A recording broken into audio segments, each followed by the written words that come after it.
یہ دیوار ہے, دیوار کے اوپر اگر کوئی اندر سے سیپیج سیلاب آئے تو آپ دیکھتے ہیں کہ دیوار کی سیپیج کی وجہ سے آپ کے جو دیوار کا ٹیکسچر ہے, جو پینٹ ہے, جو پلستر ہے, وہ تک اکھڑتا ہے یا نہیں, خراب ہو جاتا ہے. اگر باتھ روم میں کہیں سے اندر سے کسی وہ پائپ میں سے کوئی سیپیج نکل آئے, کوئی سیلاب آ جائے, پانی اندر سے کوئی لیک کرے پائپ, تو آپ کے باتھ روم کی ٹائلیں تک گرتی ہیں یا نہیں گرتی؟ گرتی ہیں, ہو جاتی ہیں. اب آپ فریج کھولیے گا اور اس میں دیکھیے گا نمی کتنی ہے, اور ہم سمجھتے ہیں کہ جو اس میں چیزیں رکھی ہوئی ہیں وہ ٹھیک ہے. صرف جسٹ آپ 2-3 گھنٹے آٹا گوندھ کے, جو ہم 2-3 دن 4 دن اس میں پڑا رہتا ہے, آپ آٹا گوندھ کے اس میں رکھتے ہیں. آپ 1 چمچ آٹا لیں, اس کو آپ وہ آٹا جو آپ نے صرف 2-3 گھنٹے ابھی گوندھ کے رکھا تھا فریج کے اندر, آپ اس سے 1 چمچ آٹا لیں. اپنے بچوں کو اسکول چھوڑنے بھی جاتے ہیں, لینے بھی جاتے ہیں, سارے ہی جاتے ہیں اپنی اپنی کیپیسٹی کے مطابق, پیدل, مختلف سواری, جو بھی. ہر اسکول کے اندر جس میں 9th-10th کی کلاس ہے, وہاں پہ ایک سائنس کی لیبارٹری ہوتی ہے اور اس میں ایک مائکروسکوپ ہوتی ہے.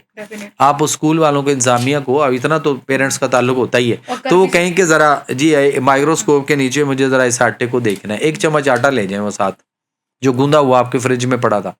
آپ کو اس کے اندر جو چیزیں نظر آئیں گی نا, پھر آپ اس کے بعد دل کرے تو کھائیے جناب, روز کھائیے, ہمیں کیا اعتراض ہے.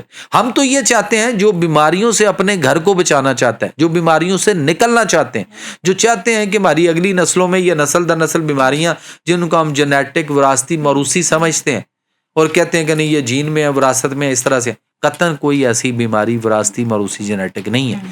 کیونکہ اللہ نے قسمیں اٹھا کر کہا والتین والزیتون وطور سینین وہذا البلد الامین, اور انجیر کی قسم, اور زیتون کی قسم, طور سینا کی قسم, اور بلد الامین, امن والے شہر مکہ کی قسم. اگلی آیت میں پتہ چلا اللہ نے قسمیں کیوں اٹھائیں. اللہ نے فرمایا لقد خلقنا الانسان فی احسن تقویم, کہ ہم نے انسان کو احسن و تقویم تخلیق کیا. اور اگلی آیت میں پھر اللہ نے فرمایا ثم پھر مرددناہ اسفل سافلین, کہ وہ جو زمین پر چھپائے چیونٹیاں, کیڑے مکوڑے رینگتے ہیں, انسان ان سے بھی نچلی سے نچلی سطح پر چلا گیا. یہ چلا گیا, اللہ نے نہیں بھیجا, انسان خود گیا. اب اللہ تعالیٰ نے سورہ ملک کی اگر ہم آیات اٹھا کے دیکھتے ہیں تو وہاں پہ اللہ نے فرمایا جاؤ دیکھو جو کچھ اب میں نے تمہارے لیے بنایا, زمین میں پھیل جاؤ, گھومو پھرو, سیر کرو, دیکھو کیا تمہیں میری بنائی ہوئی کسی چیز میں کوئی کمی, کوئی نقص پاتے ہو. پہلے اللہ نے بڑے آرام نہ پوچھے کہ آپ اس میں کوئی کمی, کوئی نقص پاتے ہو. پھر اللہ فرماتے ہیں پھر دیکھو, بار بار دیکھو, ایگزامن, کیا تمہیں کوئی نقص نظر آیا. یہ چیلنج ہے. اب مجھے یہ بتائیے, کسی دور میں ہم کہتے تھے کہ جو بھی چیز ہو جاپان کی ہو, آج بھی ہم کہتے ہیں جاپان کی کوئی چیز بنی ہوئی ہو, ہاں کمال ہے,